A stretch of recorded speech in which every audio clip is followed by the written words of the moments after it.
Masasabi ni John na ang biglaang pagbisita ni Jeng Weilun ay tiyak dahil humingi ng tulong si Jordan kay Madam Jeng at ipinadala niya ang kanyang anak. Kung hindi, hinding-hindi malalaman ni Jeng Weilun ang kasalukuyang lokasyon ni John. Inis na inis nito si John. Nag-aalala siya na dahil sa panghihimasok ng pamilya Jeng, hindi nila maresolba ang nakatagong panganib ng Jordan. Kaya naman, kinutya niya si Jeng Weilun. Nang marinig ito ni Sean ay hinampas niya ang mesa sa galit. John, anong ibig mong sabihin dyan? Tumawa si John. Hindi nagsasalita ng kalokohan ang mga matatalinong tao. Weilun, si mama mo naman siguro ang nagpapunta sa'yo dito, di ba? Gusto niya sigurong tulungan mo si Jordan, di ba? Si Jordan lang ang sinabi ko sa kinalalagyan ko ngayon. Walang ibang nakakaalam. Inilagay ni Sean ang kanyang sarili sa posisyon ni Jeng Weilun at sinabing, tama. Hiniling sa akin ng aking ina na iligtas si Jordan, ngunit wala akong balak na iligtas siya. Nandito ako para patayin siya. Bahagyang nagulat si John. Oh. Sabi ni Sean, matagal ko nang gustong patayin ang we-starred na si Jordan na iyon. Tama ka. Hindi ordinaryo ang relasyon niya sa nanay ko. Mag-ibigan sila. Naalala mo ba noong huli tayong pumunta sa Miyamoto family residence sa Japan? Matagal nang nawala ang nanay ko sa banyo. Sabi ni John, naalala ko. Matagal na talagang wala si Madam Jeng. Pagbalik niya, nag-propose siya na kanselahin ang Level 1 Pursuit Order sa Jordan. Hindi ko alam kung ano ang nangyari. Mumuso si Sean. Mahigit kalahating oras kasama ng nanay ko si Jordan. Si Jordan, ang me-starred na yon, siya hisay, hindi ko masabi ang sarili ko. Masasabi ko lang na nakita ko na ang video mamaya. Gusto talaga ng me-starred na yon na maging stepfather ko. Hinding-hindi ako papayag na mangyari ang ganoong bagay. Papatayin ko siya. Nag-hysterical si Sean at parang mababaliw na siya. Gayunpaman, sa katotohanan, nang maalala niya ang nangyari kay Madam Jeng sa loob ng kalahating oras na yon, mas napukaw siya. Noong mga oras na yon, si Sean ang natulog kay Madam Jeng, hindi si Jordan. Nagulat si John. Ano? Nandyan si Jordan noong mga oras na yon? At nasa banyo siya kasama si Madam Jeng o my God, hindi naman sa gusto kong punahin siya, pero medyo open ang nanay mo. Paano tatanggapin ang sinumang lalaki na ganoon? Humalakhak si Sean. It was none of his business na open-minded si Madam Jeng. Hindi siya maaaring maging mas masaya. Matapos i-compose ang sarili, sinabi ni Sean, sa madaling salita, pareho kayo ng layunin. Pareho nating gustong patayin si Jordan. Sa pamamagitan lang ng pagpatay kay Jordan hindi ako mapapahiya sa kanya sa hinaharap. Kung hindi ako komportable sa tuwing nakikipag-date siya sa aking ina. Ngumiti si John. Siguradong may motibo at dahilan si Jeng Weilun para patayin si Jordan. Okay, dahil gusto mo ring patayin si Jordan, maganda yon. Pero paano mo ito plano? Sabi ni Sean, nakipag-ayos na ako kay Jordan. Pupunta daw ako dito at guluhin ka, habang tahimik siyang pumupunta para iligtas ang pangalawang kapatid niya. Mamaya, tatawagan ko si Jordan at sasabihin ko sa kanya na ngayon na ang magandang oras para pumunta. Sa sandaling papalapit na ang kanyang eroplano, maaari mo siyang pasabugin ng iyong kanyon hanggang sa mamatay. Masisira ang eroplano at lahat ng nasa loob nito. Tumango si John. Nag-aalala ako na baka matakot si Jordan na pumunta dito. Sa ganitong kaayusan, tiyak na darating siya. Napangiti si Sean. Kung gayon, dapat ba tayong uminom upang ipagdiwang ang kamatayan ni Jordan ng maaga? Masayang nagkukwentuhan ang dalawa. Tuso si Sean at alam na alam niya ang mga bagay ng 8 dakilang pamilya. Kahit na pagkatapos ng ilang oras na pakikipag-chat, hindi na pagtanto ni John na peke ang Jeng Weilun na ito. Makalipas ang 1 oras, naramdaman ni Sean na hinog na ang oras, kaya nagkunwari siyang tumawag kay Jordan. Hoy Jordan, nalasing ko na si John. Bilisan mo at lumipad ka. Pagkababa ng telepono, muling itinaas ni Sean ang baso niya at ikinawit ito sa baso ni John. Malapit nang lumipad si Jordan. Tio Addington, paano mo siya ipapadala sa kabilang buhay? Mahiwagang ngumiti si John. Natatakot ako na hindi ko masabi sa iyo yon. Mamaya, mangyaring manatili dito at huwag lumipat. Alam mo, bawat pamilya ay may mga sikreto. Ngumiti naman si Sean kay John. Ayaw mong makita ko iyang secret weapon mo. Hehe, laser weapon lang yan, no, ano ang bihira dito? Nung nagre-research ang pamilya ko ng laser weapons, hindi ka pa nakakapagsimula.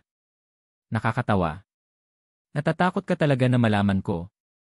Nagulat si John. Hindi niya inaasahan na malalaman ng pamilya Zheng ang sikreto ng kanyang pamilya.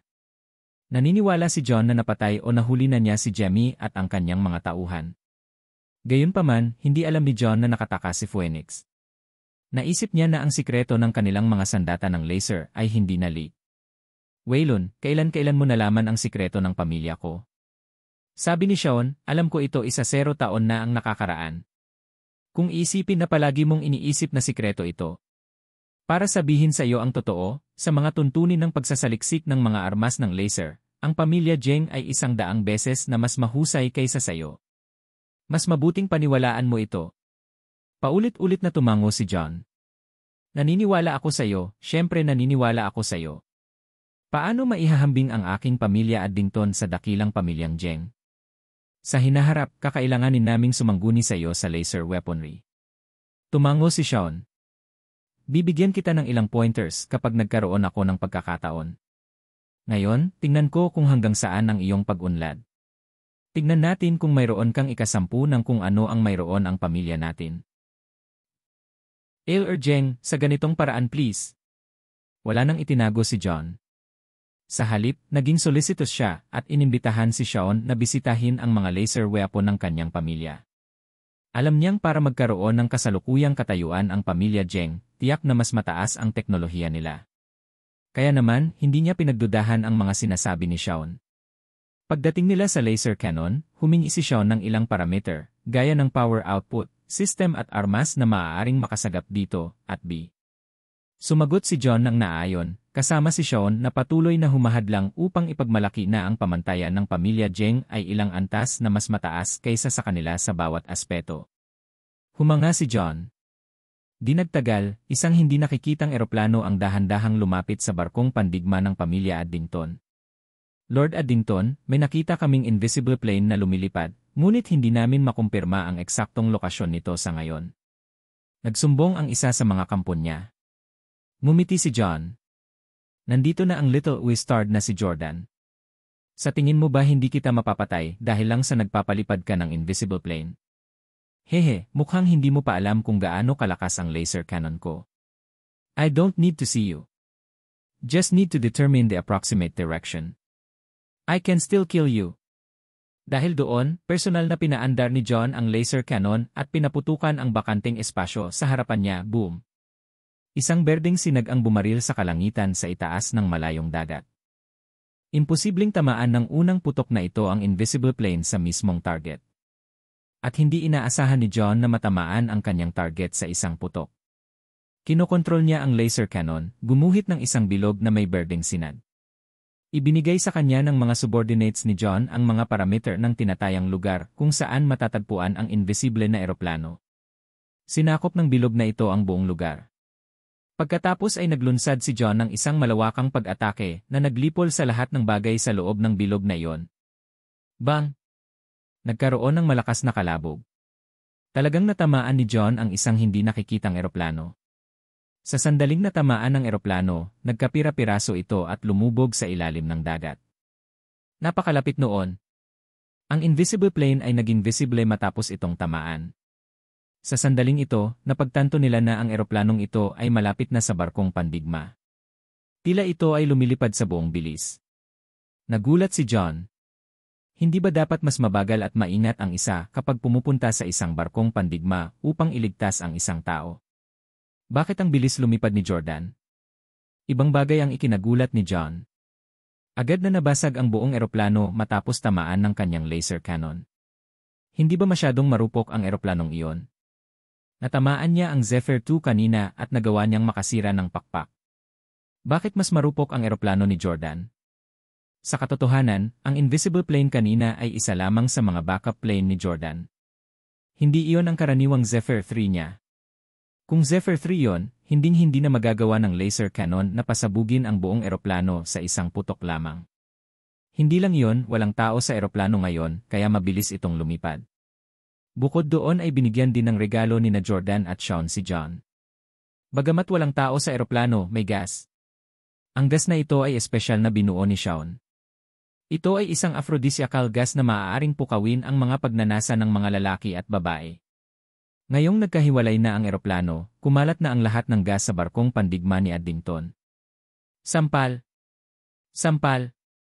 Pumalakpak si Shaun at nagkusa na makipagkamay kay John. Salamat yo Addington sa pagpatay kay Jordan para sa akin. Hindi ko na kailangang mag-alala tungkol sa asong ito na nanliligalig sa aking ina.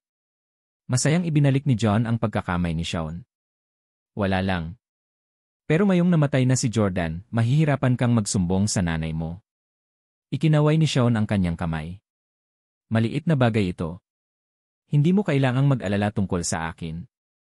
Tumango si John. Okay. Excuse me for a moment. Kailangan kong tumawag. Maging bisita ko. Ngayong naniniwala siyang patay na si Jordan, hindi na makapaghintay si John na tawagan si Chairman Rong. Chairman, may magandang balita ako para sa iyo. Kakapatay ko lang kay Jordan sa Straits of Gibraltar. Napatay ko na si Jordan Steele. Parang humihingi ng credit si John habang excited niyang sinabi kay Chairman Rong ang balita. Nagulat si Chairman Rong at medyo nagdududa. Oh, pinatay mo si Jordan? Sigurado ka bang pinatay mo siya? Sinabi ni John walang pagkakamali. Nahuli ko ang kanyang pangalawang kapatid, si Jemmy. Ang batang ito ay lubos na pinahahalagahan ang pagkakamag-anak. Hindi niya pababayaan ang kanyang pangalawang kapatid na lalaki na mamatay. Noong pinalipad niya ang kanyang eroplano patungo sa akin ngayon, direkta ko siyang pinasabog. Kahit na na-inject siya ng Miraculous Serum, tiyak na hindi niya kakayanin ang aking laser cannon. Tumango si Chairman Rong. Well, kung laser sword mo lang, baka hindi pa sapat para patayin mo siya. Pero kung laser cannon mo yon, siguradong mamamatay siya. Buntong hininga, pero sayang namatay siya bago ko nalaman kung paano nabuo ang serum ng Mirakuru ng batang iyon. Ngunit ang presensya ng taong ito ay labis akong hindi mapalagay.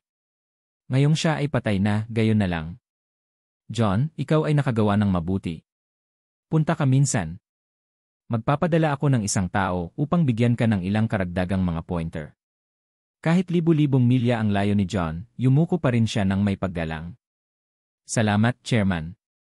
Ang makatanggap ng iyong patnubay ay mas mabuti kaysa mag-aral ng mag-isa sa loob ng 10 taon. Hindi na kita istorbohin. Paalam. Sabay message ni Shaun kay Jordan. Maaari na tayong kumilos ngayon.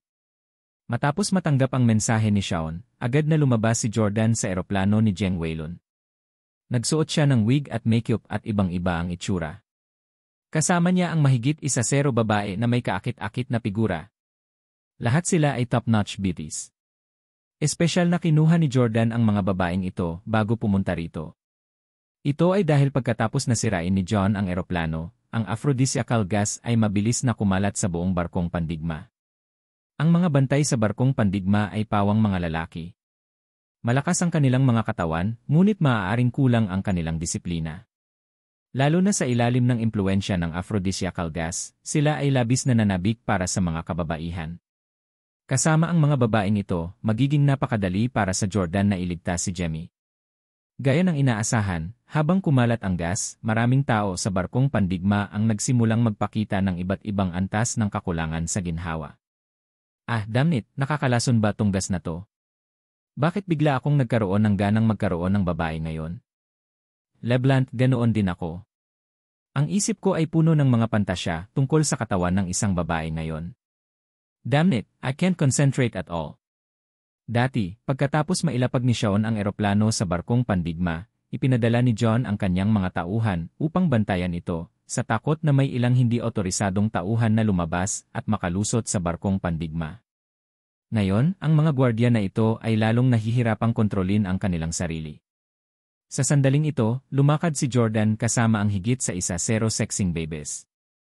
Nang makita ito ng isang gwardiya, agad niyang sinabi, "Mga subordinate ng pamilya Jeng, please stop. Ayon sa tagubilin ni Lord Addington, bawal kayong lumabas ng eroplano." Nang makitang hindi nila siya nakilala, sinabi ni Jordan, "Naku, mali ang pagkakaintindi mo. Hindi tayo alis ng eroplano. Nakita kong medyo nalilito ka, kaya't lalo akong nagdala ng ilang babae para tulungan ka."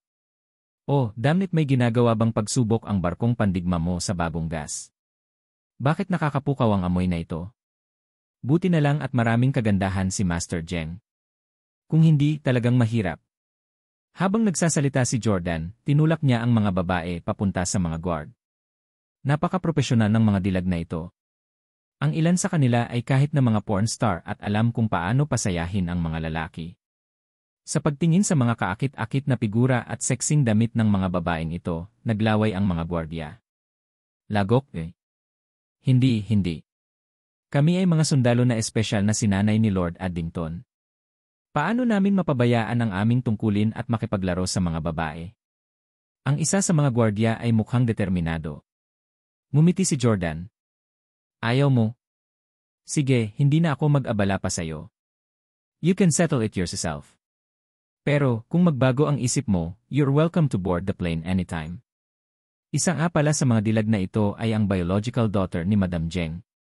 Matapang at hindi mapigilan at mahilig maglaro. Kung sino man sa inyo ang makakapagpabuntis sa kanya, baka lumutang agad sa langit ang status mo. Baka maging manugang ka ng pamilya Zheng. Ang biolohikal na anak ni Madam Zheng. At likas siyang matapang. Diyos ko, nagsasabi ba siya ng totoo? Huwag mong pakinggan ang kanyang kalokohan. Ang anak ni Madam Zheng ay napakarangal. Bakit niya tayo magugustuhan? Dapat ay tumutok ka sa iyong tungkulin at huwag nang mangarap. Natukso ang mga gwardiya na nagbabantay sa eroplano sa sinabi ni Jordan. Alam na alam ni Jordan kung ano ang iniisip ng mga gwardiya na ito. In-escort nila ang mga taong may mataas na katayuan sa buong taon na naglilingkod sa mga amo at madam ng mga nangungunang pamilya. Natural lang sa mga lalaking ito na magpantasya tungkol sa panganay na anak na babae sa ilalim ng kanilang bantay. Bilang karagdagan, sila ngayon ay kinulam ng aphrodisiacal gas. Hindi nila kayang labanan kahit isang normal na babae, hindi pa banggitin ang marangal na yaong mistress na si Zheng. Damn it! Damn it, it's too uncomfortable. Hindi ko na kaya. Gusto kong pumunta sa eroplano para pakalmahin ang sarili ko. Hindi pinansin ng isang gwardiya ang utos na ibinigay sa kanya at naglakad na papunta sa eroplano. Hindi na makatayo ang mga natitira, lalo na nang makarinig sila ng ilang hindi maliwanag na ingay na nagmumula sa eroplano. Hinihiling sa amin ni Lord Addington na bantayan ang mga natitirang tao sa eroplano at huwag silang patakbuhin. Mukhang wala namang pagkakaiba kung bantayan natin sila mula sa labas o sa loob, tama? Tama ka pare, akyat din tayo. With that, sumakay na rin sa eroplano ang mga natitirang gwardiya. Sinamantala ni Jordan ang pagkakataong lumabas at pumasok sa barkong pandigma. Saan nakakulong si Jemmy? Dahan-dahang naglakad si Jordan sa isla nang biglang may narinig siyang kanta. Ako ay nabighani sa tuwing nakikita kita. Nakakalungkot na ikaw at ako ay may kanya-kanyang tungkulin. Kahit nalampasan natin ang ating pagkakaibigan sa isang malungkot na panaginip. Kinilala ito ni Jordan bilang isa sa mga paboritong kanta ng pag-ibig ni Jemmy. Good Lord, Jemmy will always be Jemmy. Nasa mood pa siyang kumanta sa ganitong oras. Ngumiti si Jordan at sinundan ang boses sa isang kwarto. Medyo maingat pa rin si Jordan. Hindi siya direktang pumasok dahil natatakot siyang may mga armas na laser ang mga nasasakupan ni Addington. Hindi siya natakot para sa kanyang sarili. Kahit na isang laser weapon ay hindi dapat mapatay siya. Nag-aalala siyang baka mapatay ng mga subordinates ni Addington si Jemmy. Masyadong mabilis ang laser weapon para tumigil si Jordan. Gayunpaman, sa pamamagitan ng kanyang high-tech na thermal sensor, nakita ni Jordan na ang tao sa loob ay may hawak na isang normal na baril at hindi isang laser weapon. Sa pagkakataong iyon, walang dahilan si Jordan para mag-alala. Ang hindi alam ni Jordan ay dahil sa biglaang pagbisita ni Zheng Weilun, inutusan ni John ang kanyang mga tauhan na ikulong ng maaga ang lahat ng laser weapon sa barkong pandigma. Pagkatapos ng lahat, si Zheng Weilun ay mula sa makapangyarihang pamilyang Zheng. Hinding-hindi siya lalabanan ni John. Kung ito ay mga normal na baril lamang, masyadong pamilyar si Jordan sa combat mode na ito. Kaya naman, hindi na siya nag-aksaya pa ng oras at sinipa na lang ang mabigat na pinto. Bang! Ikaw lang ang mahal ko sa dilim o NY God. Natigil ang pagkanta ni Jemmy nang bumukas ang pinto. Jordan Steele!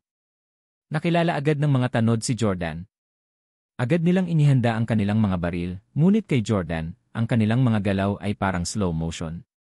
Mula sa pagpasok ni Jordan, natalo na nila ang kalamangan ng mga first movers. Bang! Bang! Lumitaw si Jordan sa harap nila sa isang iglap at pinatay sila ng suntok. Hindi napigilan ni Jordan na mapabuntong hininga sa katotohanan kaya niyang patayin ang mga tauhan ni Addington sa isang suntok. Masyadong mahina ang mga nasasakupan ni John. Mas mababa sila sa mga nasasakupan ng pamilya Miyamoto. Ito ay dahil ang mga nasasakupan ng pamilya Miyamoto ay uminom ng kanilang gamot na nagpapalakas ng lakas. Mas malakas ang kanilang pangangatawan kaysa mga ordinaryong tao. Hindi sila kayang patayin ni Jordan sa isang suntok. Sa kabilang banda, hindi pinagtuunan ng pansin ng pamilya Addington ang pangangatawan ng kanilang mga nasasakupan dahil mayroon silang mga armas na laser. Tuwang-tuwa si Jemmy nang makita si Jordan. Biro niya, papagalitan ko lang sana yung Wii-Stard na sumingit at inistorbo yung pagkanta ko. Pero ikaw Jordan. Hahaha. Hindi nag-aksaya ng oras si Jordan na makipagkulitan sa kanyang kapatid. Mabilis niyang tinanggal ang kanyang posas. Habang tinatanggal ang mga posas ni Jemmy, biglang napagtanto ni Jordan na ang isang kamay niya ay may bahid ng dugo at nawawala ang isang daliri. Jemmy, ang daliri mo, kumikirot ang puso ni Jordan. Walang pakialam na ikinaway ni Jemmy ang kanyang kamay. Ang isa sa kanila ay pinutol ng matandang lalaking iyon na si John Addington. Pero ayos lang. Maaari ko lang itong ikabit. Sa karamihan, magpapalit ako ng metal na daliri. Sa napakahusay na medikal na kasanayan ng 8 dakilang pamilya, talagang hindi malaking bagay ang mawalan ng daliri. Gayunpaman, galit na galit pa rin si Jordan. Hindi niya kayang saktan ng iba ang kanyang pamilya. Jemmy, masyado kang reckless. I've been looking for you in this period. I also tried to send a message to you, telling you that we'll definitely revive our family and for you for not mess around in the meantime. You just have to wait quiet. Really did you provoke the Addington family? Si Jemmy ay isang mapagmataas na tao. Bilang isang inapo ng pamilya Steele, paano ko hahayaan na balikatin mo ang lahat? Bilang kapatid mo, kailangan kong gawin ang isang bagay. Ang pamilya Addington ay nasa England din gumamit si Lolo ng lahat ng uri ng paraan upang maging kaibigan sila at makipag-alyansa sa kanila, ngunit hindi sila gumanti at minamaliit sa amin. Naiinis ako sa pagmamataas ni John, kaya pumunta ako upang bantayan siya. Tumango si Jordan. Dapat niyang hulaan na si John Addington ang pakay ni Jemmy. Sige, huwag ka nang magsalita. Umalis muna tayo sa lugar na ito. Minsan sa hinaharap, babayaran ko talaga si John Addington sa pagputol ng daliri mo. Hinila ni Jordan si Jemmy habang nagsasalita. Gayunpaman, hindi gumalaw si Jemmy. Sabi ni Jemmy, Jordan, ayaw kong umalis. Matagal ko nang sinusubaybayan ang mga Addington at sa wakas ay nalaman ko na ang kanilang sikretong pagsasaliksik ay mga armas ng laser. Kailangan kong nakawin ang kanilang mga armas ng laser. Kung mayroon tayong mga armas na laser, wala tayong dapat ikatakot. Kaya nating dalawa na buhayin ang pamilya Steele at igalang tayo ng ibang mga pamilya. Natigilan si Jordan. Hindi niya inaasahan na ganoon kapursigido si Jemmy. Ngunit ang Addington laser weapons ay hindi ganoon kadaling nakawin, tama ba? Tanong ni Jordan. Tumango si Jemmy. Ordinaryong laser swords and batons are fine. Magagamit agad ang mga ito. Gayunpaman, ang mga laser cannon sa warship na ito ay maaari lamang i-activate sa pamamagitan ng fingerprint authorization ni John. Jordan, maaari mo ba akong tulungang kontrolin si John? Kung ariin natin ang barkong pandigma na ito, maaari tayong maglayag sa South China Sea at magdeklara ng digmaan sa pamilya Rong. Pagdating ng panahon, sasambahin kita bilang pinuno ng pamilya Steele. Pakikinggan ko lahat ng sasabihin mo. Natahimik sandali si Jordan. Ang akala niya ay siya na ang pinakapanlaban na tao sa pamilya Steele, ngunit tila mas mahilig sa labanan si Jemmy kaysa sa kanya. Hindi lang niya gustong agawin ang barkong pandigma ng pamilya Addington, ngunit gusto rin niyang magsimula ng digmaan sa pamilya Rong. This was too King Fierce. Kahit si Jordan ay hindi nangahas na gawin ito ngayon. Gayunpaman, pagkatapos na maingat na pag-aralan ang kasalukuyang sitwasyon, napagtanto ni Jordan na talagang nakakalungkot na umalis ng ganoon lang. Kung kaya nilang sakupin ang barkong pandigma na ito at kontrolin ang laser weapon, mas mapoprotektahan ni Jordan ang kanyang pamilya. Bakit naglakas loob ang 5 pamilya na maglabas ng Level 1 Pursuit Order sa Jordan? Bakit naglakas loob ang mga pamilya na guluhin si Jordan at hulihin ang mga miyembro ng kanyang pamilya? Ito ay dahil si Jordan ay walang anumang makapangyarihang armas o kagamitan. Siya lang ang may kakayahan. Kung may laser weapons siya, hindi na mangangahas ang iba na saktan ang pamilya ni Jordan. Sige, hindi na tayo maaaring maging pasibo. Ang buhay natin ay hindi dapat nasa kamay ng iba. Dapat nating ipaalam sa mataas at makapangyarihang si Rong Bailon na maaari din natin siyang salakayin. With that, pumayag si Jordan sa mungkahi ni Jemmy at agad na tinawagan si Shaun na nasa tabi ni John. Sa sandaling ito, natapos na ni John ang pag-uulat kay Rong Bailon at itinataas ang kanyang baso upang ipagdiwang ang kamatayan ni Jordan kasama si Shaun. Nakatanggap ng tawag mula kay Jordan, sinagot ni Shaun ang tawag ng hindi kumukumot. Ang una niyang sinabi ay, "Ma, ano pong problema?" Nang marinig ni Jordan ang sinabi ni Shaun, alam niyang kasama niya ngayon si John, kaya hindi ito convenient para sa kanya na magsalita ng diretsyo.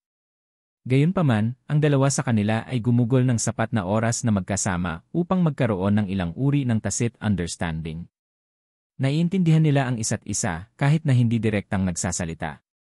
Sabi ni Jordan na iligtas ko na si Jemmy. Tuwang-tuwang sabi ni Shaun, "Oh, really? That's great. Alam kong babagay sa'yo ang hairstylist na yon. Hahaha, ang ganda-ganda mo ngayon." Nagpatuloy si Jordan. Gayunpaman, ayaw ni Jemmy na umalis ng ganoon lang. Gusto niyang kontrolin si John at agawin ang barkong pandigma na ito at ang mga sandatang laser. Ano? Nagbago ang ekspresyon ni Shaun. Oh, my God, ito ay masyadong katawa-tawa. Hindi mo ito maaaring kulayan ng berde. Inay, ang kulay na iyon ay hindi bagay sa'yo. Alam ni Jordan na naramdaman ni Shaun na napakadelikado at nag-aatubili na sundin ang kanilang plano. Sa itsura nito, si Shaun ang nasa tabi ni John ngayon. Kung gusto nilang kontrolin si John, si Shaun ang pinakamahusay na tao na kumilos. Hindi bagay kay Madam Jeng ang berdeng buhok. Nakangiting sang-ayon ni John. Nagpatuloy si Jordan. Hindi lang iyan, pagkatapos maagaw ang barkong pandigma na ito, plano naming maglayag sa lihim na base ng pamilya Rong sa South China Sea. Gagamitin namin ang mga sandata ng laser para magsimula ng digmaan sa pamilya Rong. Sumabog si Shaun sa lugar. You? Baliw ka ba? Nang marinig ang pagsabog, nataranta si John. Sinabi ni Jordan, ito ang desisyon ni Jemmy. Kailangan niyang gawin ito at iginagalang ko ang kanyang desisyon. Inutusan ko kayong makipagtulungan sa amin para sakupin si John at ang kanyang barkong pandigma. Sa totoo lang, pagod na ako sa pananakot sa iyo. Sigurado akong alam mo kung ano ang kahihinatnan kung hindi mo gagawin, tama? With that, binaba na ni Jordan ang tawag. Arg! Sa sobrang galit ni Shaun ay mababaliw na siya. Sobra ito. Sobra na ito. Dati silang pumayag na tumakas matapos iligtas si Jemmy, ngunit ngayon, gusto ni Jordan na harapin ni Shaun si John. Hindi lang iyon, pagkatapos makontrol si John, maglalayag sila sa barkong pandigma gamit ang laser cannon para bombahin ang pamilya Rong. Alam ba nila kung sino ang pamilya Rong? Mayroon silang pinaka-advanced at malakas na armas sa mundo. Hindi kaya nililigawan nila si kamatayan. Ang teknolohiya ng mind transplant ay nasa pag-unlad pa rin. Gusto ni Shaun na maging mahinahon at hindi magdulot ng anumang gulo. Samantala, hindi alam ni John ang nangyayari. Akala niya ay kausap lang ni Jeng Weilun ang kanyang ina. Tinanong ni John, Weilun, ano ang nangyari? Bakit ka nabalisa? Napakamot ng ulo si Shaun at sumigaw, I hate green. Dahil hindi niya masabi ang totoo, sa ganitong paraan lang niya na ilalabas ang kanyang emosyon. Kumunot ang noo ni John. Weilun, bilang nakatatanda mo, may sasabihin ako.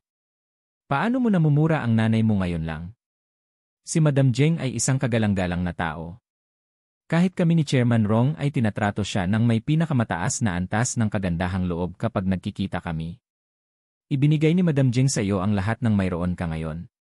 Hindi ka maaaring maging bastos dahil lang sa anak kanya at nagmamahal siya sa iyo.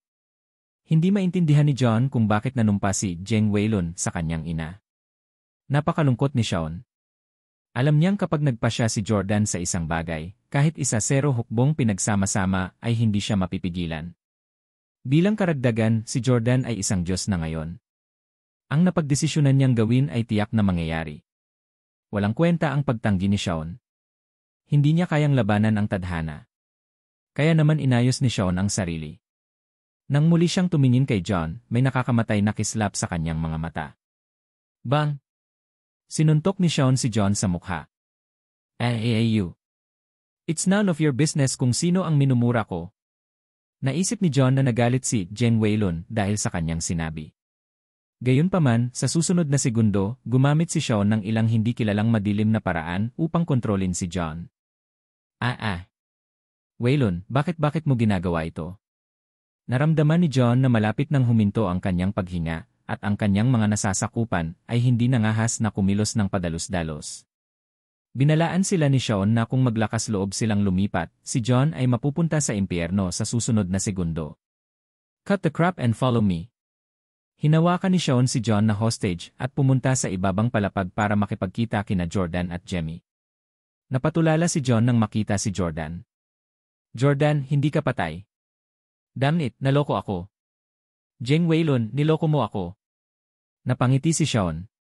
John, masisisi mo lang ang sarili mo sa pagiging tanga mo. Hindi mo ako masisisi.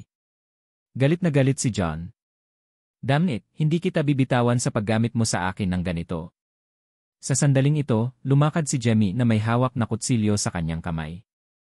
Sa tingin mo magkakaroon ka ba ng pagkakataon? Mula ngayon, magiging manika ka na at hinding-hindi na magkakaroon ng pagkakataong makabalik. Swoosh! Pinutol ni Jemmy ang isang daliri sa kaliwang kamay ni John. Ito ay dahil kailangan nila ang kanang kamay ni John para i-activate ang laser cannon. Napasigaw si John sa sakit, ngunit wala na siyang magagawa ngayong nasa kanilang mga kamay na siya. Matapos putulin ang isa sa kanyang mga daliri, naglabas si Jemmy ng ilang tabletas mula sa kanyang bulsa at pilit itong ibinaon sa lalamunan ni John. Nag-aalalang tanong ni Sean, anong gamot ang ibinigay mo sa kanya? Hindi siya mamamatay, di ba? Tumingin si Jemmy kay Jeng Weilun sa harap niya at nagkomento. Ikaw si Sean, tama. Masyado kang kahanga-hanga. Magagawa mong kontrolin ang iba mula sa libu-libong milya ang layo at gawin ang lahat ng gusto mo. Gusto ko ang kakayahang ito. Turuan mo ako kapag may pagkakataon ka. Isang araw, kukontrolin ko ang isa sa mga nasasakupan ni Rong Bailun at matutulog sa asawa niya. Hahaha. Hindi sapat ang isa. Kaya mo bang kontrolin ang isa 0 tao ng sabay? This was Sean's first time meeting Jemmy, but even before this, alam na niya na mas unrestrained si Jemmy kaysa sa pinagsamahan nina Jordan at Jess. Seryosong sabi ni Sean, Jemmy, huwag kang padalos-dalos. Pambihira ang status ni John. Hindi siya ordinaryong tao. Huwag mo siyang papatayin ng biglaan. Isang malaking shot tulad ni John Addington ang namamahala sa maraming bagay sa mundong ito. Maaari niyang maapektuhan ang maraming bagay sa mundong ito sa isang pitik ng kanyang daliri. Napangiti si Jemmy. Huwag kang mag-alala, Im Handley. Alam ko ang ginagawa ko. Hindi ko siya papatayin. Kailangan ko pa siyang gamitin para kontrolin ang laser cannon para tamaan ang V-Star na si Rong na yon. Paano ko siya hahayaang mamatay? Binigyan ko siya ng gamot mula sa Pamilya House. Tinatawag ko itong Thoughts Elimination Pill. Drug mula sa Pamilya House? Nagpalitan ng tingin sina Jordan at Sean. Ang Pamilya House ay isa ring mabigat na puwersa. Nagamit nila ang mga berdeng halaman bilang spyware para makinig sa mundo. Ang kanilang pagsasaliksik sa droga ay walang alinlangang magiging napaka-advance. Ano ang ibig mong sabihin sa thoughts elimination? Tanong ni Sean. Paliwanag ni Jemmy. Pagkatapos ng pag-inom ng gamot, ang utak niya ay hindi na makakabuo ng mga cognitive thoughts. Hindi niya maiisip na tumakas. Gayunpaman, hindi ito hadlang sa kanyang mga nakagawiang aksyon, tulad ng pagpunta sa banyo, pagkain, paglalakad, pagtulog, at iba pa. At saka, kung tatanungin mo siya, sasagutin niya ang nalalaman niya ng walang pag-aalinlangan. Sa ganitong paraan, masisiguro mo ang pagiging totoo ng kanyang mga salita. Nagulat si Jordan at Sean. Hindi nila inaasahan na ang Pamilya House ay magkakaroon ng napakagandang gamot. So, bakit mo gustong kontrolin si John? Talaga bang maglalayag ka sa lihim na base ng Pamilya Rong sa South China Sea para labanan sila? Tanong ni Sean. Sabi ni Jemmy, syempre.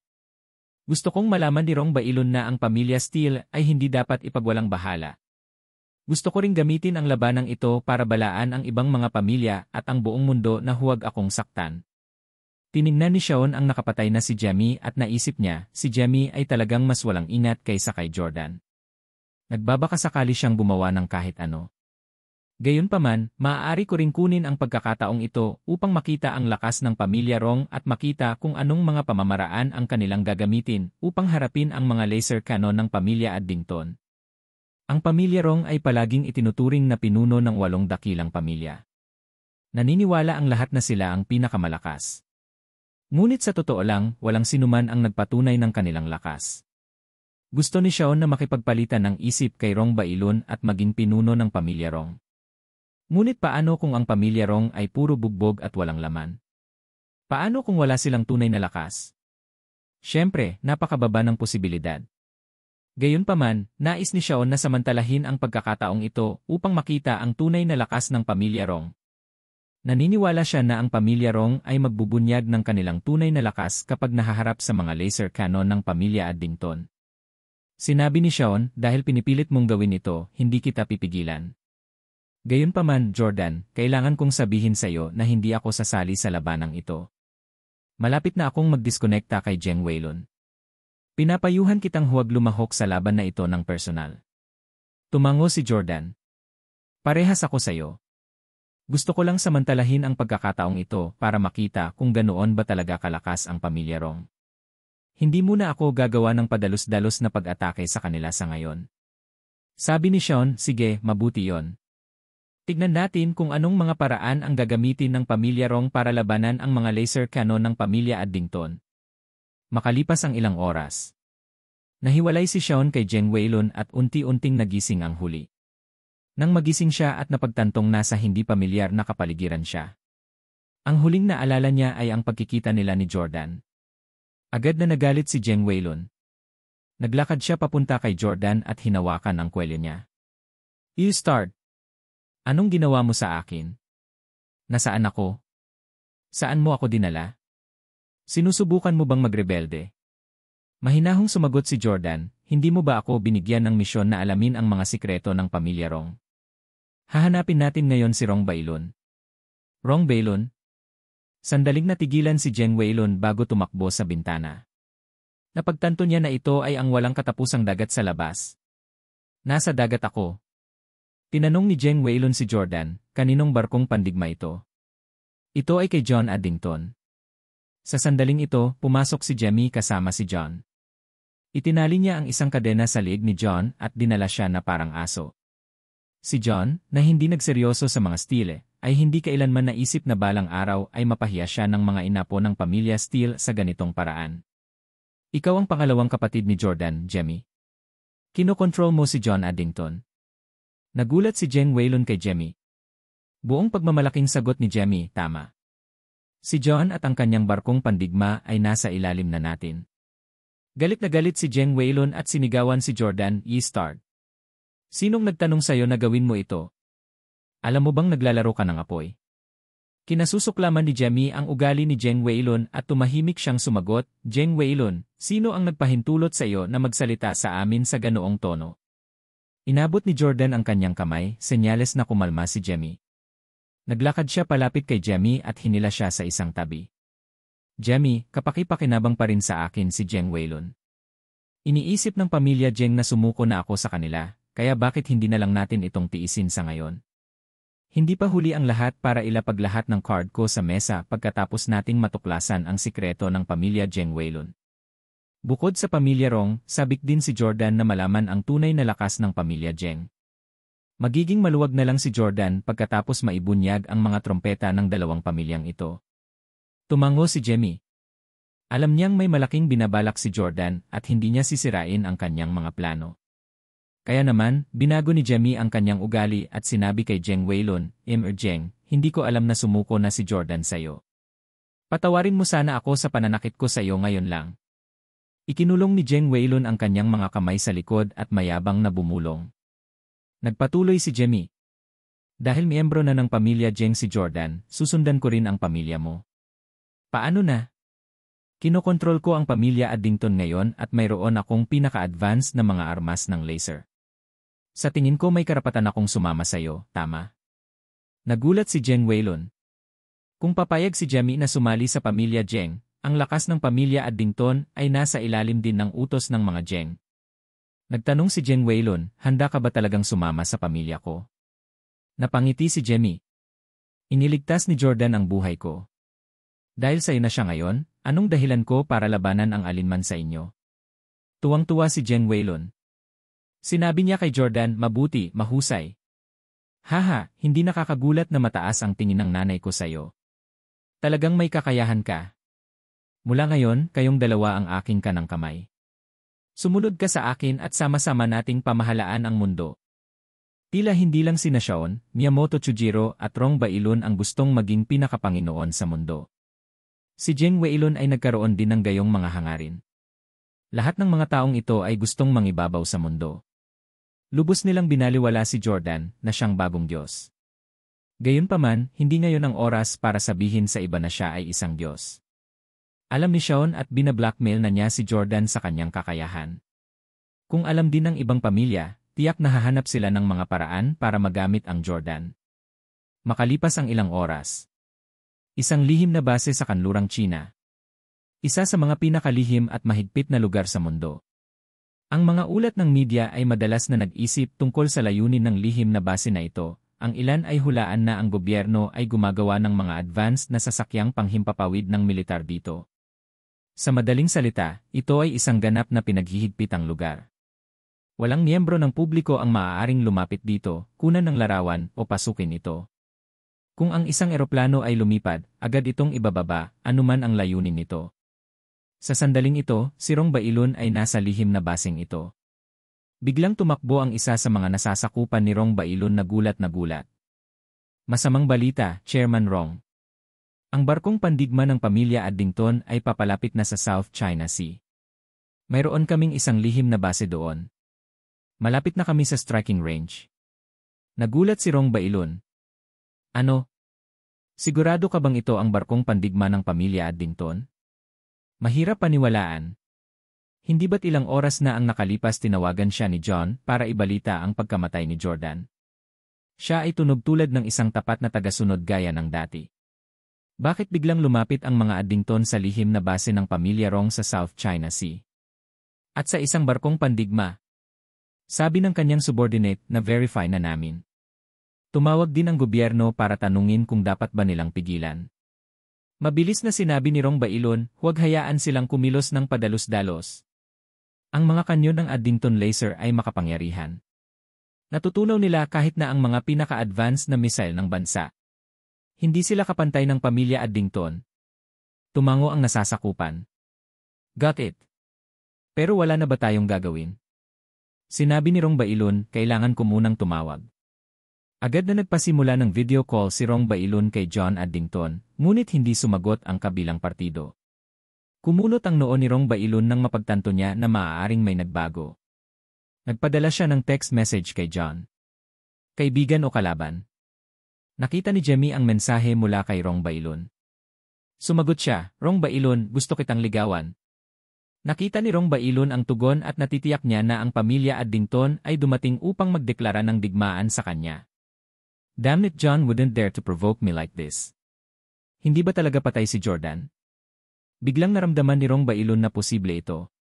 Palagi niyang nararamdaman na si Jordan ay hindi isang ordinaryong mortal at hindi siya mamamatay ng ganoon kadali.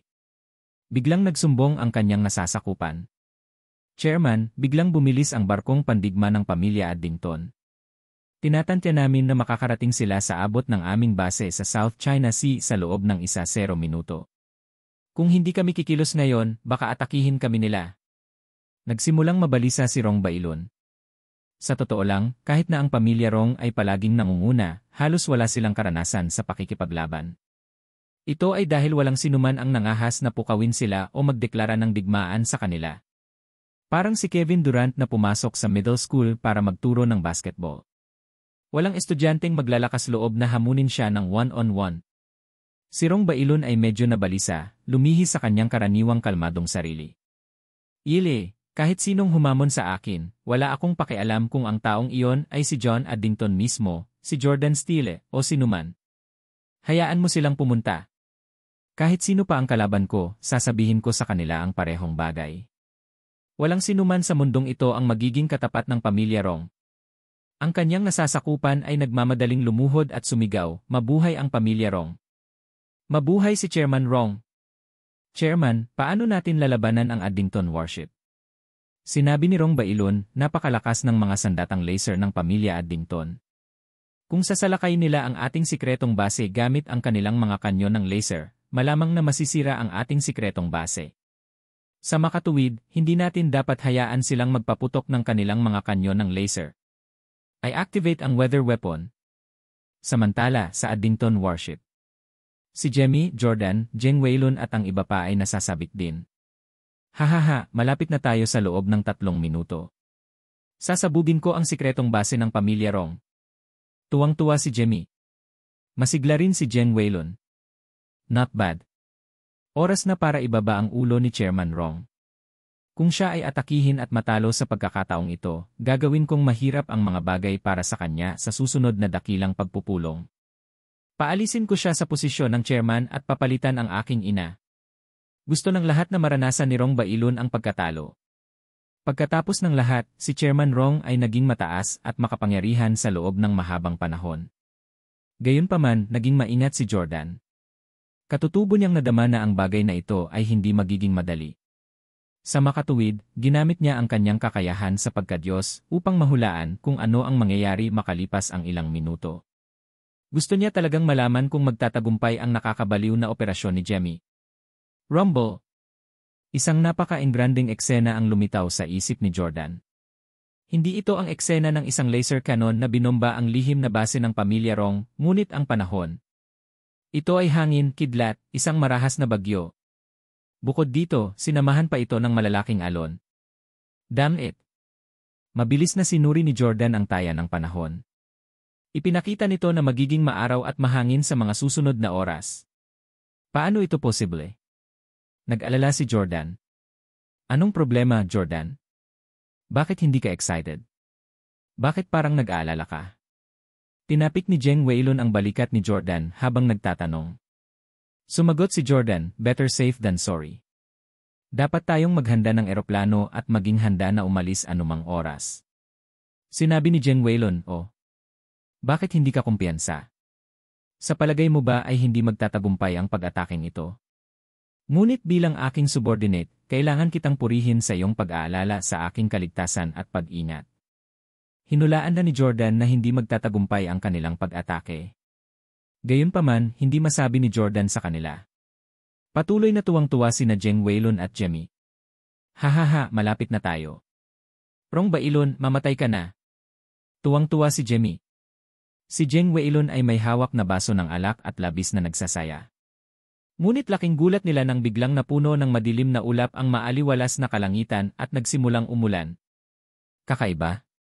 Bakit biglang umulan ng napakalakas? Damn it, this is chemical rain. It has a corrosive effect. Lahat, pasok kayo dali. Huwag hayaang dumampi ang ulan sa katawan nyo. Pitter-patter.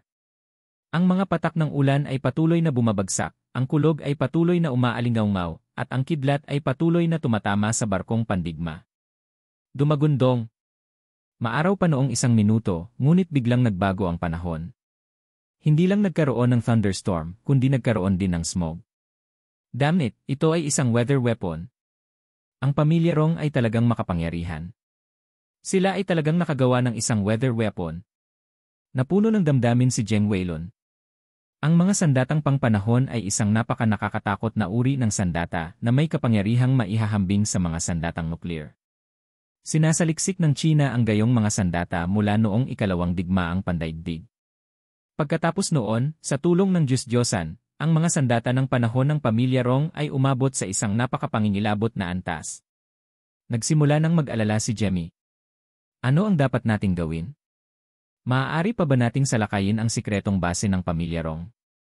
Si John, na kinokontrol sa gilid, ay umiling ng matigas. Hindi natin kaya. Ang hamog na ulap at malakas na ulan ay ang natural na mga kaaway ng mga sandatang laser. Ang hamog ay maaaring magkalat ng mga laser beam at lubos na mabawasan ang kanilang kabagsikan. Hindi tayo makakapagpaputok ng mga laser cannon sa ganitong panahon. Galit na galit si Jemmy. Damn it, ang napakalakas na laser cannon ay nabawasan na ngayon. Damn it, paano magkakaroon si Rong Bailon ng ganoong kalaking sandata ng panahon? Sinabi ni Jordan na kumpirma na namin ang isang bagay. Ang reputasyon ng pamilya Rong ay karapat-dapat. Ang kanilang tunay na lakas ay talagang karapat-dapat na maging pinuno ng 8 dakilang pamilya. Kahit isang laser cannon ay hindi makakalaban sa kanila. Aatake tayo ni Rong Bailon anumang oras. Para sa kaligtasan, umalis tayo kaagad dito. Sa totoo lang, alam na alam ng lahat na ang pamilya Rong ay hindi pangkaraniwan. Imposibleng matalo sila ng ganoon lang. Ang lahat ay dumating sa pagkakataong ito para lamang usisain ang pamilya Rong. Ngayon, nakamit na nila ang kanilang layunin. Sinabi ni Jeng Weilun, bueno, ang iyong naunang backup na plano ay napakaangkop. Umalis tayo rito. Agad na pinabalik ni na Jeng Weilun at Jordan ang kanilang eroplano. Kinontrol din ni Jemmy si John para maglayag sa barkong pandigma. Pagkatapos umalis sa South China Sea, sinabi ni Jeng Weilun kay Jordan, bagaman hindi nagtagumpay ang nakatutuwang ideya ni Jemmy, ang iyong matapang na pagtatangka ay naglantad din ng sikretong sandata ng pamilya Rong. Ito ay isang sandata ng panahon. Jordan, kailangan kitang purihin muli. Ikaw talaga ang maswerteng bituin ng pamilya Jeng. Hanggat naririto ka, lagi nating mabubunyag ang sikretong impormasyon na hindi natin nakukuha sa nakalipas na ilang dekada. Napakahalaga sa aking pamilya na malaman ang tungkol sa weather weapon ng pamilya Rong. Kung hindi dahil kina Jordan at Jemmy, kahit na may malapit na relasyon ang mga pamilyang Jeng at Rong, malamang na imposibleng masaksihan nila ang kapangyarihan ng weather weapon ng pamilya Rong anumang oras sa lalong madaling panahon. Ngumiti si Jordan. Jeng, binibiro mo ako. Hiniling mo sa akin na alamin ang mga sikreto ng pamilya Rong. Natapos ko na ba ang aking misyon? Mayroon bang anumang bagay ang pamilya Jeng na maaaring labanan ang mga sandata ng panahon? Nais ding malaman ni Jordan ang tunay na lakas ng pamilya Jeng. Umiling si Jeng Weilun. Masyado kang walang muwang. Sa tingin mo ba yun lang ang mayroon ang pamilya Rong? Sa tingin mo ba ay ang mga armas ng panahon ang kanilang pinakamalaking sikreto? Impossible iyon. Naglakas loob akong sabihin sa iyo yon. Ganap na imposible. Iyon ay dahil ang pamilya Jeng ay nagsasaliksik din ng mga sandata ng panahon. Talagang hindi iyon ang tanging sikreto ng pamilya Rong. Naniniwala pa rin si Jeng Weilun na ang pamilya Rong ay nagtataglay ng higit pang mga lihim na higit na hindi kapanipaniwalang nakakagulat. Malamig na singhal ni Jordan. Tila ang pangalawang ranggo na pamilyang Jeng ay ang pinakamalaking tagahanga ng pamilya Rong. Sabihin sa iyong pangalawang kapatid na bumalik sa England at ipagpatuloy ang pagkontrol kay John Addington, utos ni Jeng Weilun. Gusto kong maging sangla ng pamilya ko ang pamilya Addington. Isa pa, napakalaking kontribusyon mo sa pagkakataong ito. Gusto mo bang bumalik sa akin para tanggapin ang award mo? Ibig mong sabihin sa bahay mo. Bigla naman itong inabangan ni Jordan. Nais din niyang bisitahin ang tirahan ni Jeng. Ngumiti si Jeng Weilun. Tama. Miyembro ka na ng aming pamilya Jeng Weilun. Malaki rin ang naiambag mo sa amin. Kwalipikado ka ng pumasok sa aming bahay. Naman. Agad namang pumayag si Jordan. Gusto niyang samantalahin ang magandang pagkakataong ito para malaman ang mga sikreto ng pamilya Jeng.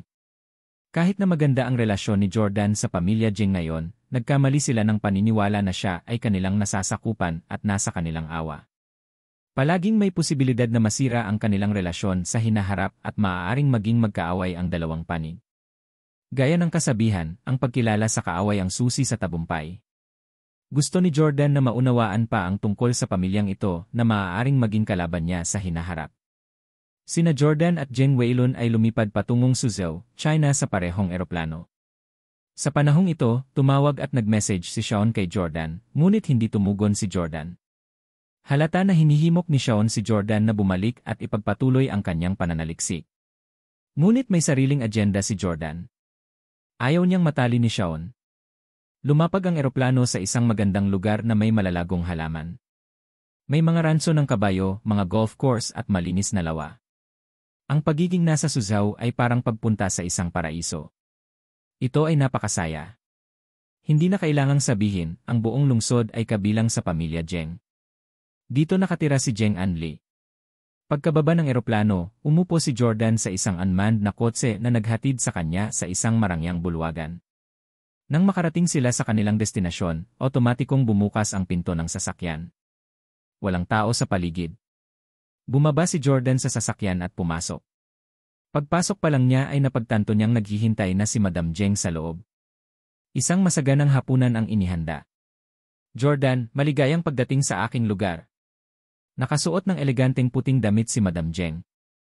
Ngumiti siya ng matamis kay Jordan. Bukod kay Madam Zheng, marami pang tao ang naroroon. Marahil sila ay mga kapamilya niya o mga pinagkakatiwalaang kasama. Karamihan sa mga tao ay mga insik, ngunit mayroon ding ilang iba pang mga lahi na naroroon.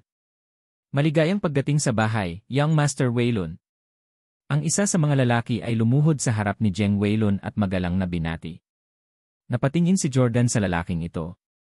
Siya ay Caucasian at dapat ay nasa 23 taong gulang, mahaba ang buhok at napakagwapo. Elnan, halatang kilala siya ni Zheng Weilun, ngunit hindi siya gaanong nagsalita nang umupo siya. Kumaway si Madam Zheng kay Jordan.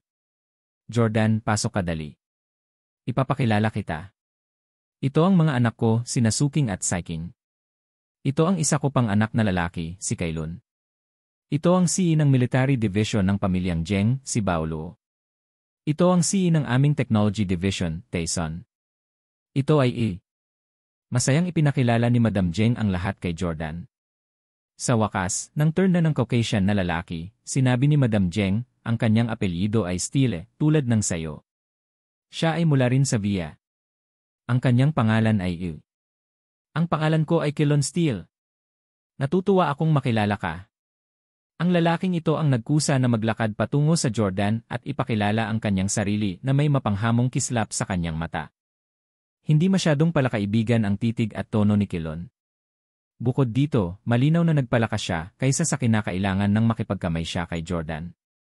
Isa itong tahasang hamon. Isang matamis na ngiti ang ibinigay ni Jordan.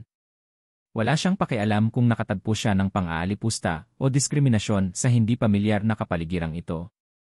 Sa kanyang paningin, kahit si Madam Zheng ay isang ordinaryong tao lamang. Ang mga taong nasa ilalim niya ay hindi karapat-dapat na makaapekto sa kanyang kalooban. Kaya naman, hindi nagalit si Jordan at hindi rin niya pinalaki ang kanyang handshake pressure. Natatakot siya na kapag gumamit pa siya ng lakas ay mapilayan ang kamay ng lalaki. Magalang na tanong ni Jordan, Young Steele, ano ang pinangangasiwaan mo? Ang lahat ng mga tao sa kasalukuyan ay malamang na bahagi ng inner circle ni Madam Zheng o napakahalagang talento sa pamilya Zheng. Nais ding malaman ni Jordan kung ano ang ginawa ng lalaking ito. Talagang naglakas loob siyang tratuhin siya ng ganito sa publiko. Iniwasan ni Kilon ang mata, ngunit pinilit pa rin niyang sumagot. Ako ang Chief Personal Assistant ni Madam Zheng na namamahala sa lahat ng kanyang pang-araw-araw na pangangailangan. Sandaling natigilan si Jordan. Pinatunog ni Kilon na mayroon siyang napakahalagang trabaho. Gayunpaman, hindi ba't isa lamang siyang alipin? Isang matamis na ngiti ang ibinigay ni Jordan. Naintindihan niya agad na si Kilon ay dapat ang gigolo ni Madam Zheng. Sa paglipas ng panahon, napansin na ni Jordan na may gusto si Madam Zheng sa mga gwapong lalaki. Since she was willing to be intimate with Jordan, siguradong marami na siyang naging partner na lalaki bago siya. At malamang na isa sa kanila si Kilon. Maaari din nitong ipaliwanag kung bakit naging hindi pala kaibigan si Kilon kay Jordan. Itinuring niya ito bilang isang karibal sa pag-ibig. Medyo hindi nakapagsalita si Jordan. Siya ay isang Diyos, ngunit ang isang gigolo ngayon ay tumingin sa kanya bilang isang karibal sa pag-ibig. Jordan, please sit down, sabi ni Madam Zheng. Okay. Pagkaupo ni Jordan ay umupo agad si Kilon sa tabi niya. Masayang sinabi ni Madam Zheng, Jordan, pagkatapos mong sumali sa pamilya Zheng, paulit-ulit kang gumawa ng malalaking kontribusyon. Hindi mo lang nadiskubre ang sikreto ng pamilya Addington, kundi pinilit mo rin ang pamilya Rong na ibunyag ang kanilang sandata sa panahon. Desperado na kaming naghahangad ng impormasyong ito. Ang CEO ng Military Division na si Baoluo ay nagtaas din ng kanyang baso. Jordan, salamat sa pagsasabi sa amin ng sikreto ng pamilya Addington. Matapos malaman na ang kanilang pagsasaliksik ay tungkol sa mga sandata ng laser, sa wakas ay makakapagpahinga na ako. Hindi bababa sa hindi natin kailangang matakot sa pamilyang ito. Tiwala ang pamilya Jeng sa pakikitungo sa pamilya Addington. Ngumiti si Jeng Waylon. Baulo, hindi na kailangang harapin ang pamilya Addington. Si John Addington ay kontrolado na ngayon ng pangalawang kapatid ni Jordan, si Jemmy. Inutusan ko si Jemmy na ipagpatuloy ang pagkontrol kay John at ipasakop ang mga Addington sa pamilyang Jeng. Bumalik na sila sa England at naniniwala akong si Jemmy ang humahawak sa pagkuha. Ano? Nakontrol ng kapatid ni Jordan ang pamilya Addington? Oh and my God, si Jordan talaga ang pinaka-namumukod tanging inapo ng pamilya Steele. Kahanga-hanga ang kanyang mga kakayahan. Jordan, hayaan mong itoast kita. Respeto. Maraming tao ang tumayo at nag-toast kay Jordan. Magalang na tumayo si Jordan at itinaas ang baso para uminom kasama ang lahat. Ang mga taong ito ay may hawak na mahahalagang posisyon sa pamilya Jeng. Sa kanilang affirmation, magiging mas madali para sa Jordan na tuklasin ang mga lihim ng pamilya Jeng sa hinaharap.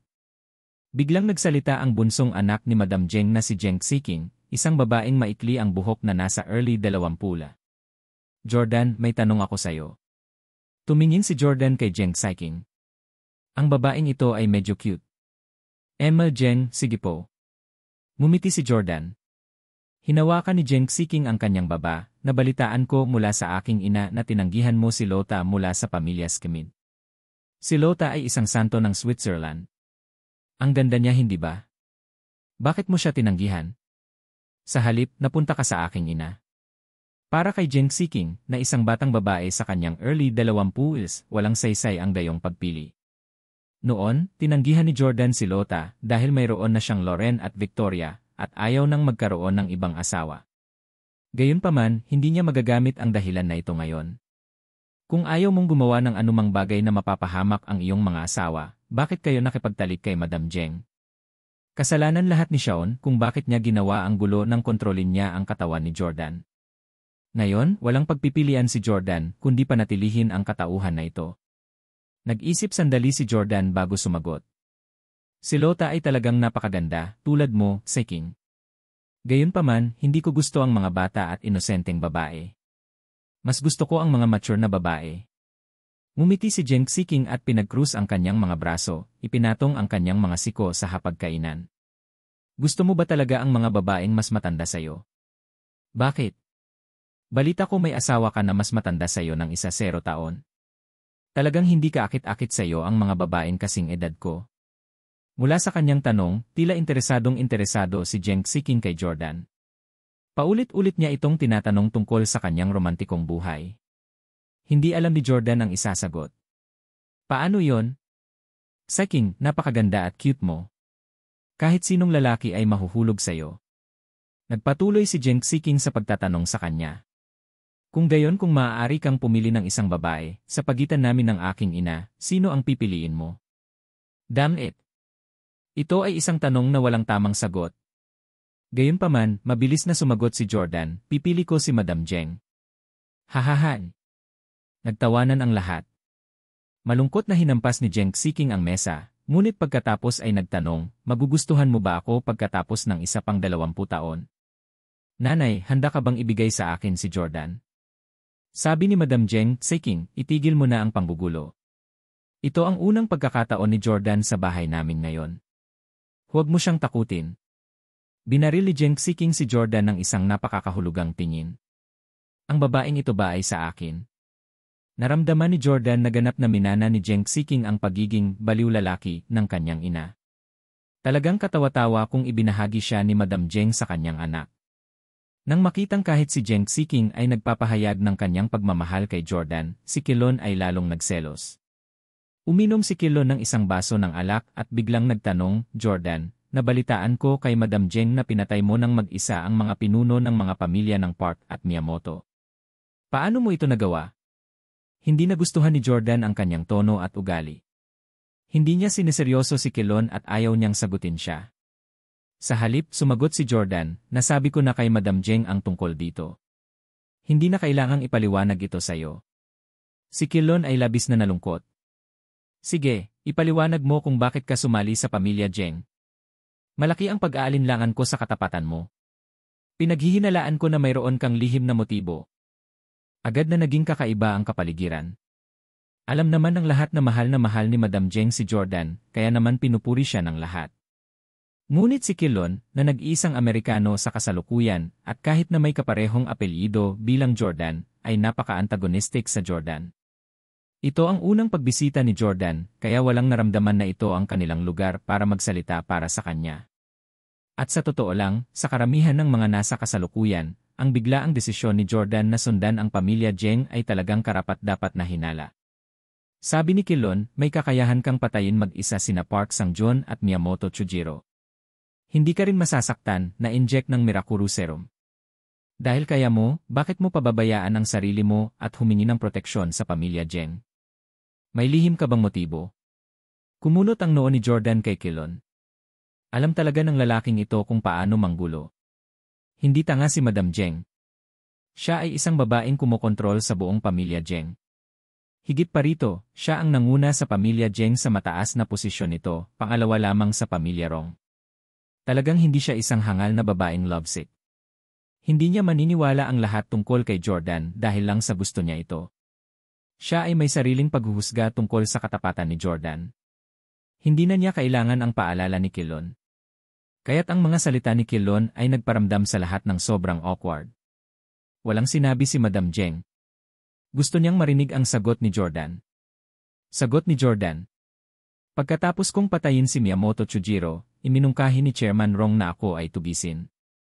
Kung ako lang, wala akong pakialam, pero may pamilya at kaibigan pa rin ako. Hindi ko sila kayang protektahan lahat at ayokong mapahamak sila dahil sa akin. Ang paliwanag ni Jordan ay ganap na makatwiran. Alam ng maraming tao na mabait na tao si Jordan. Bagamat napatay niya sina Park Sang-joon at Miyamoto Chujiro, iyon ay dahil pinilit muna nila siya sa isang sulok. Hindi kumbinsido si Kilon. Oh, sino itong pamilya at kaibigang binanggit mo? Hindi ba ligtas na ligtas ang mga asawa at anak mo? Nagpatuloy si Jordan. May mga tao rin na hindi ko asawa at mga anak. Halimbawa, may isang babae na kamukhang-kamukha ng asawa ko, si Victoria. She took the fall for a new wife for criminal matter and helped her a lot. I don't want her to be involved. Beep. May hawak na remote control si Madam Jeng at pinindot ito. Isang holographic na imahe ang biglang lumitaw sa gitna ng dining room. Yung babaeng kamukha ni Victoria. Siya yon, hindi ba? Tanong ni Madam Jeng. Nagulat si Jordan. Hindi niya inaasahan na inimbestigahan na ni Madam Jeng ang lahat tungkol sa kanya. Alam niya pa ang tungkol sa babaeng ito. Biglang naramdaman ni Jordan na minamaliit niya si Jeng Anli. Malinaw na marami ring alam si Kilon tungkol sa nakaraan ni Jordan. Ngumisi siya. You're too soft-hearted. Bakit ka ba nagpapasalamat sa isang hamak na babae dahil lang sa pagkahulog niya sa asawa mo? Tama lang na mamatay ang hamak para sa amo niya. Saka hindi naman siya nakulong, diba? Balita ko, hostess daw ang babaeng to. He worth your attention. Sinamaan ng tingin ni Jordan si Kilon at nagpatuloy. Gayon din, ang aking asawa, si Victoria, ay may isang nakababatang kapatid na babae na tinatawag na Emily. Beep. Pinindot muli ni Madam Jeng ang remote. Lumipat ang imahe kay Emily. Ang larawan ni Emily ay iyong nakauniforme ng flight attendant. Tanong ni Madam Jeng, siya ba yan? I quite like this girl. I like her looks. In my opinion, she's prettier than her sister, Victoria. Pagkatapos ng komento ni Madam Jeng, maingat na sinuri ni Jeng Weilun ang larawan. Biglang putol ni Kilon. Young Master Weilun, iniisip ko rin na hindi masama si Emily. I think she's very compatible with you. Gusto mo bang tawagan siya at makilala? Sa pagtingin sa malapad na ngiti ni Kilon, naunawaan kaagad ni Jordan na gusto ng yi-starred na ito na makipaglaro kay Jeng Weilun kay Emily. Paanong ang isang marangal na young master na tulad ni Jeng Weilun ay mahilig kay Emily na may ordinaryong background? Napahawak si Jeng Weilun sa kanyang baba habang nakatingin sa litrato ni Emily. Hindi masama. Gusto ko rin ang kanyang hitsura. Marahil ay iniisip niyong mga Amerikano na si Hailey ang numero unong kagandahan, ngunit sa tingin ko ay mas maganda si Emily kaysa sa kanya. Jordan. Papuntahin mo si Emily dito. Hindi. Agad namang tinanggihan ni Jordan ang kahilingan ni Jeng Weilun. You start. How dare you reject the request of young Master Weilun? Jordan, know your place. Young Master Waylon ang master mo. Kailangan mong makinig sa lahat ng utos niya. Kahit na gusto niya ang asawa mong si Victoria, kailangan mong pumayag, malakas na sabi ni Quilon. Pinandilatan ni Jordan si Quilon, nagnanais na martilyo niya ito hanggang mamatay sa lugar. Kung hindi dahil sa kanya, malamang hindi magiging interesado si Jeng Waylon kay Emily. Kapag ang ganitong uri ng makapangyarihang Young Master ay naging interesado sa isang babae, hindi siya titigil hanggat hindi niya nakuha ito. Nang makitang bugbugin na ni Jordan si Quilon, nagmamadaling sinabi ni Jeng Waylon, "Hoy, huwag mong sabihin yan." Nakahanap si Jordan ng napakaraming kapaki-pakinabang na impormasyon para sa ating pamilya Jeng at siya ang ating bayani. Paano ako magiging walang hiyang hihilingin ang kanyang asawa? Gayunpaman, hipag mo lang si Emily at walang asawa. Sa status ko, it should be her honor that I fancy her, right? Jordan, bakit ka tumanggi? Sinabi ni Jordan, si Emily ay nakababatang kapatid na babae ng aking asawa. Tinuring ko rin siya bilang pamilya. Hindi siya isang kalakal. Hinding-hindi ako papayag na may saktan siya. Hindi siya nag-atubiling ipagsapalaran na masaktan si Jeng Waylon para maprotektahan si Emily. Isa pa, hindi lang hipag ni Jordan si Emily. Siya rin ang babae ni Jordan. Kailangang aminin ni Jordan na may nararamdaman siya para kay Emily. Gusto niya rin si Emily. At nagustuhan niya ito hindi lang dahil sa kagandahan o figura nito kundi dahil may ibinigay si Emily kay Jordan na hindi kaya ni Victoria. Ang unang lalaki ni Victoria ay hindi si Jordan. Siya ay 30 taong gulang na nang makilala siya nito. Ngunit ang unang lalaki ni Emily ay si Jordan. Sina Victoria at Emily ay magkapatid na babae, kaya natural na marami silang pagkakatulad. Sa makatuwid, kung minsan, tinatrato silang dalawa ni Jordan bilang kanyang mga asawa. Hindi siya papayag na may humawak sa kanila. Kanina pa, nag-post si Emily sa kanyang social media account na may boyfriend na siya. Hindi maitatanggi ni Jordan na medyo nagsiselos siya. Matapos malaman na nagbibiro siya, mas gumaan agad ang pakiramdam niya. Hindi kailanman makikialam si Jordan sa kalayaan ni Emily na makipag-date, magka-boyfriend at magpakasal. Gayunpaman hindi maitatanggi na medyo may pagka-possessive siya sa kanya. Poprotektahan ni Jordan si Emily tulad ng pagprotekta niya kay Victoria. Gusto niyang makita itong masaya at hinding-hindi papayag ang isang playboy na tulad ni Jeng Waylon na paglaruan ang kanyang nararamdaman. Nang makitang labis na nagmamalasakit si Jordan kay Emily, sinabi ni Madam Jeng Waylon, may bilyon-bilyong kababaihan sa mundong ito. Maaari mong piliin ang sinuman sa kanila. Bakit kailangan mong piliin si Emily? Malaki ang naging kontribusyon ni Jordan sa ating pamilya.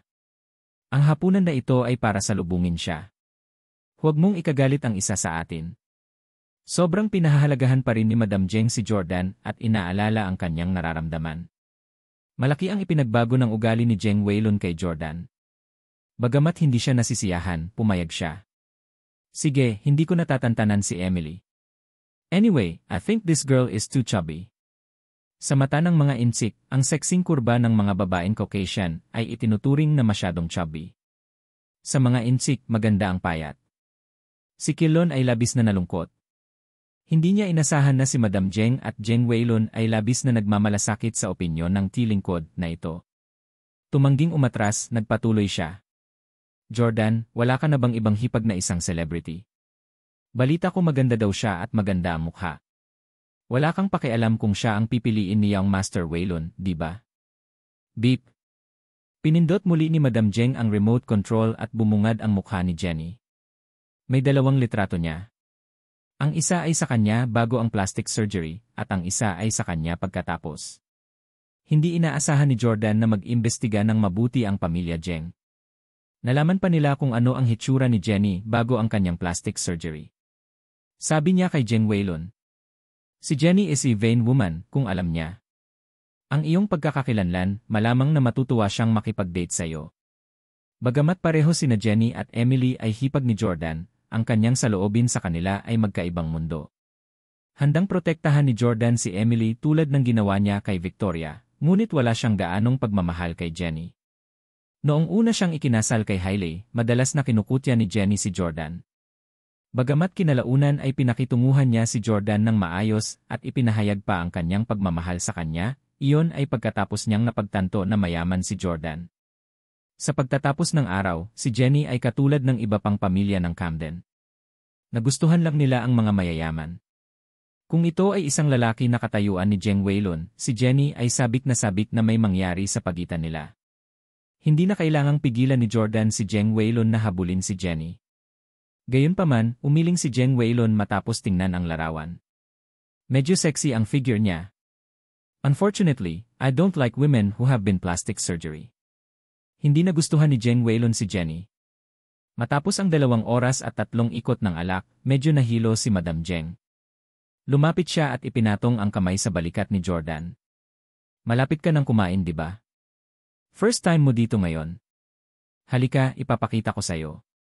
Mula sa nagmumungkahi na ekspresyon ni Madam Jeng, masasabi ng lahat na pagkatapos kumain at uminom ng kontento, magkakaroon ng kaunting kasiyahan si Madam Jeng kasama si Jordan, ang kanyang bagong kasintahan. Madam Jeng ni. Galit na nagsalita si Quilon. Sabi ni Madam Jeng, "Naku, Quilon, matagal ka nang hindi umuwi para makita ang mga magulang mo, di ba? Hindi na kita kailangan nitong mga araw na ito. Pwede ka nang umuwi at bisitahin ang iyong pamilya." With that, she left, leading Jordan ila the hand. Damn it! Damn it! Damn it! Bumalik si Quilon sa kanyang silid at sa sobrang galit ay sinimulan niyang itapon ang mga gamit. "Elro Quilon, pakiusap, huminahon ka." Isang subordinate ang lumuhod sa harap ni Quilon. Si Quilon ang paboritong gigolo ni Madam Jeng. Masasabing paborito rin niya ito. Isa rin siyang ambisyosong tao. Dahil ayaw niyang maging gigolo lang, ginamit niya ang kanyang kasalukuyang katayuan para magtali sa isang grupo ng mga nasasakupan na may tiyak na antas ng lakas. "Hindi ko hahayaang agawin ng brat na yon na si Jordan ang aking posisyon.